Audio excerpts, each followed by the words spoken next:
Hello বন্ধুরা, আশা করি তোমরা সবাই ভালো আছো এবং সুস্থ আছো। আজকে তোমাদের কাছে অ্যানিমেটেড সিরিজে আরেকটা টপিক নিয়ে এসেছি, যেটা তুমি বলতে পারো খুব ইম্পর্ট্যান্ট একটা টপিক, যেটা তোমরা খুব জানার দরকার। যেটা হচ্ছে প্রো অ্যানিমেটাররা কিভাবে প্র্যাকটিস করে।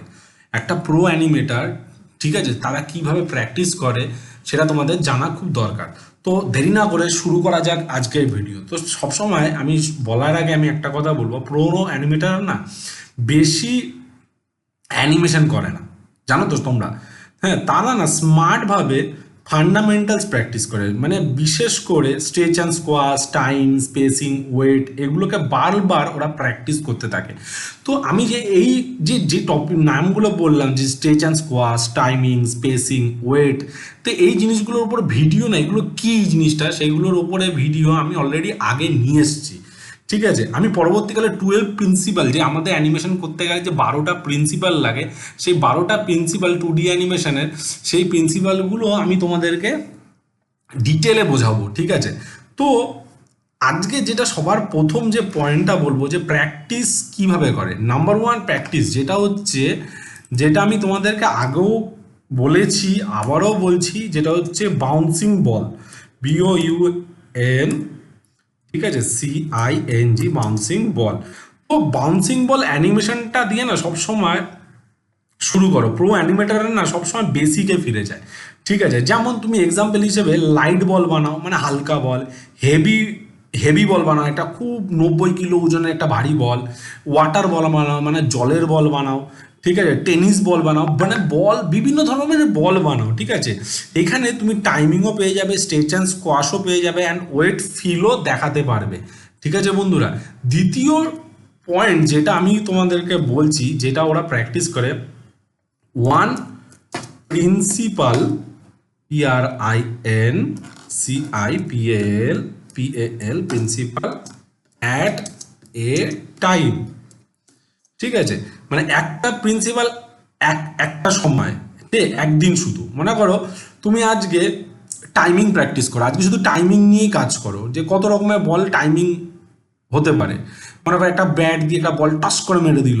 ঠিক আছে, মনে করো একটা বল এসে একটা কাজ ভেঙে দিল। ঠিক আছে, একটা বল এসে মনে করো একটা গ্লাসের মধ্যে ধাক্কা মারলো। ঠিক আছে, আবার মনে করো শুধু স্পেসিং প্র্যাকটিস করতে পারো, শুধু ওভারল্যাপ প্র্যাকটিস করতে পারো, বা অ্যান্টিসিপেশন প্র্যাকটিস করতে পারো। এভাবে আলাদা আলাদা এক এক দিনে এক একটা ফোকাস করো। ঠিক আছে, তৃতীয় নম্বর যে পয়েন্ট, মানে তৃতীয় নম্বর যে টপিক, সেটা হচ্ছে real life observe. Real life observe, OBSERVE,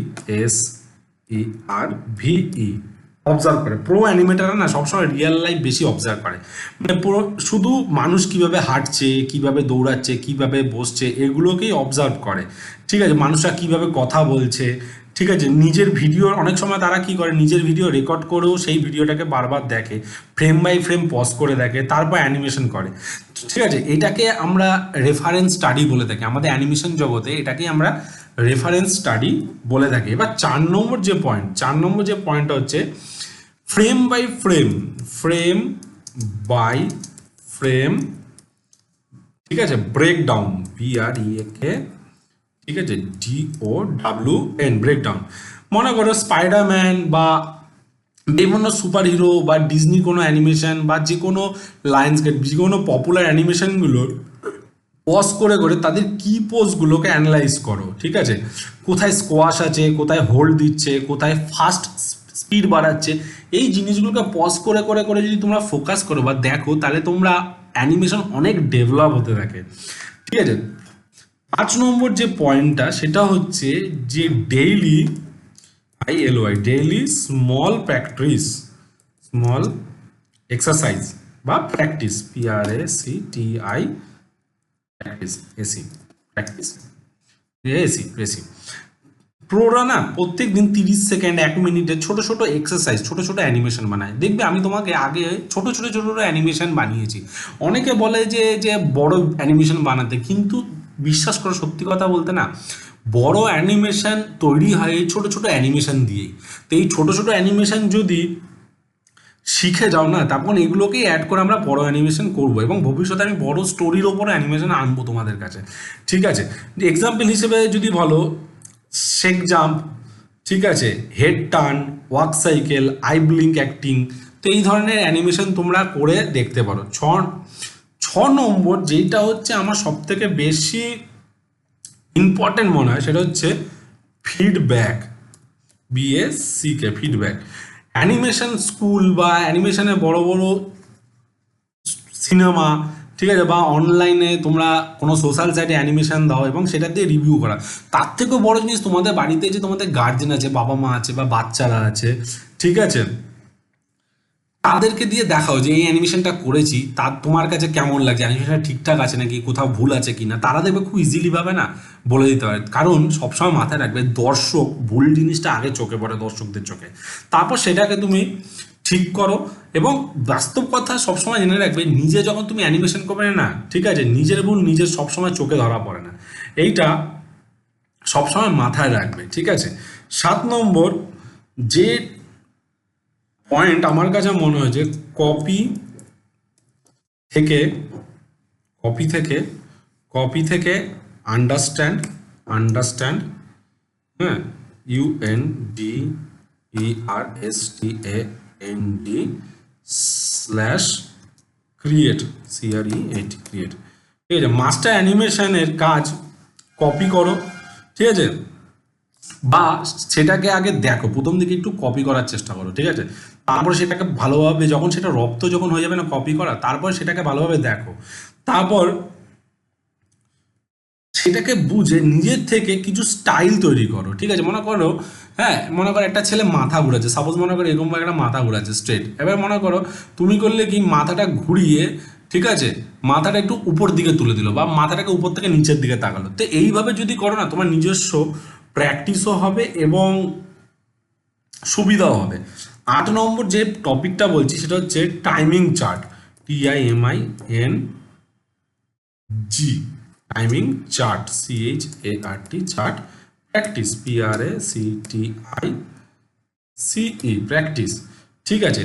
অনেক প্রো এবং টাইমিং চার্ট ড্র করে না স্পেসিং বোঝে অ্যানিমেশনের, ঠিক আছে। এটাতে কি হয়, অ্যানিমেশন না অনেক স্মুথ তৈরি হয়। তো অনেক সময় অনেকে কি করে, খাতার মধ্যে ড্র করে, অবসর টাইমে না বসে বসে খাতার মধ্যে দেখে দেখে ড্র করো, কোনো ছবি নাও সেটাকে দেখে ড্র করো, এবং সেই ছবিটার মনে করো একটা আপেল বানাও, আপেলের দুটো চোখ দিয়ে দাও, আপেলের মধ্যে দুটো পা দিয়ে দাও, তাতে কি হবে, তুমি সেই ক্যারেক্টারটাও তোমার নিজস্ব একটা ক্রিয়েট হলো, এবং সেইটাকে যদি মনে করো বাঁ দিক থেকে ডান দিকে ঘোরাতে চাও, সেটাকে একটা ইমাজিন করো, কল্পনা করে সেটাকে বানাও, ঠিক আছে।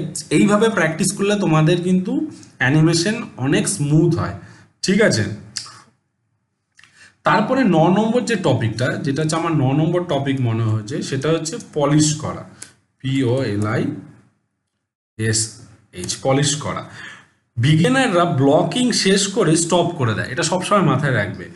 তার কিন্তু এটা অ্যাকচুয়ালি মনে হয় বিগিনাররা ব্লক করার পরে যখন শেষ করে দেয়, এটা অ্যাকচুয়ালি হচ্ছে অ্যানিমেশনের ফান্ডামেন্টাল শুরু, ঠিক আছে। তারপর তুমি কি করো, আর্ক ঠিক করো, ওভারল্যাপ করো, ইজ ইন ইজ আউট দাও, ঠিক আছে। এই ছোটো ছোটো জিনিসগুলো ঠিক করতে করতে তোমার অ্যানিমেশন অনেক স্মুথ হয়ে যাবে, সবসময় মাথায় রাখবে, ঠিক আছে।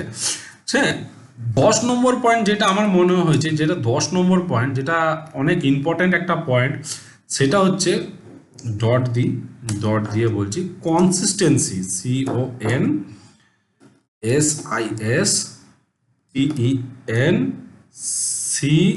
CONSISTENCY, কনসিস্টেন্সি হচ্ছে সব থেকে বড় একটা সিক্রেট, জানো তো।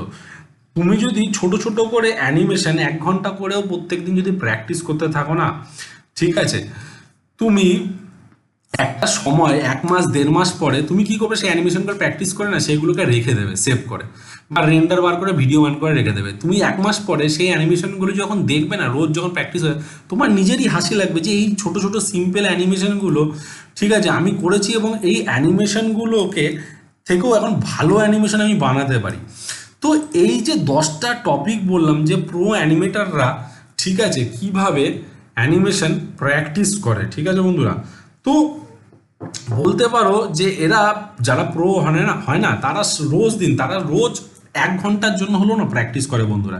1 ঘন্টা না হতে পারে, আধ ঘন্টা তো হতে পারে। আমরা আমাদের দৈনন্দিন জীবনে আধ ঘন্টা 30 মিনিট খুব সাধারণভাবে বার করতে পারি, ঠিক আছে। যদি সফটওয়্যারে বসতে পারছো না, খাতা পেন্সিল নিয়ে একটু বসো, হালকা হালকা একটু ড্র করো। ড্রয়িং করতে তো অনেকেরই ভালো লাগে, খারাপই হোক না, খারাপ হতে হতে একদিন ঠিক হবে, এটা সবসময় মাথায় রাখবে। আমরা না কোনোদিন জন্মের পরে শিখে আসি না, আমরা সবসময় মাথায় আমরা করতে করতে প্র্যাকটিস করতে করতে গিয়ে একদিন গিয়ে আমরা অ্যাচিভমেন্ট তৈরি করি, একদিন আমরা সাকসেস হই। তো আশা করি বন্ধুরা তোমাদের এই যে 5টা টপিক বললাম, এই যে 5টা টপিক তোমাদের, সরি, আশা করি তোমাদের যেই 10টা টপিক বললাম, এই 10টা টপিক তোমরা বুঝতে পেরেছো এবং কিভাবে প্রো অ্যানিমেটররা প্র্যাকটিস করে সেটা তোমাদের কাছে ক্লিয়ার হয়ে গেছে। তো যদি তোমাদের এই ভিডিওটা ভালো লাগে তোমরা অবশ্যই তোমাদের এই চ্যানেলটিকে লাইক করো, কমেন্ট করো অ্যান্ড সাবস্ক্রাইব করতে ভুলো না। নেক্সট ভিডিওতে আরও কিছু মজাদার জিনিস নিয়ে আসতে চলেছি, তো সঙ্গে থাকো, সাথে থাকো। বাইক বন্ধুরা, একটা কথা বলবো, তোমরা প্লিজ একটা অন্তত কমেন্ট করো, কারণ তোমাদের কমেন্টে রিপ্লাই দিতে আমার, সত্যি কথা বলছে, আমার খুব ভালো লাগে এবং আমি বুঝতে পারি যে তোমরা কতটা বুঝেছো এবং বোঝোনি। ঠিক আছে বন্ধুরা, তো তোমরা প্লিজ কমেন্ট করো। হ্যাঁ, তো তোমাদের এই একটা কমেন্ট আমাকে মোটিভেট করে যে নেক্সট ভিডিও কি করব। ঠিক আছে, তো আজকের ভিডিও এখানেই শেষ করছি বন্ধুরা। নেক্সট ভিডিওতে আরও কিছু মজাদার টপিক নিয়ে আসতে চলেছি, তো সঙ্গে থাকো, সাথে থাকো। বাই।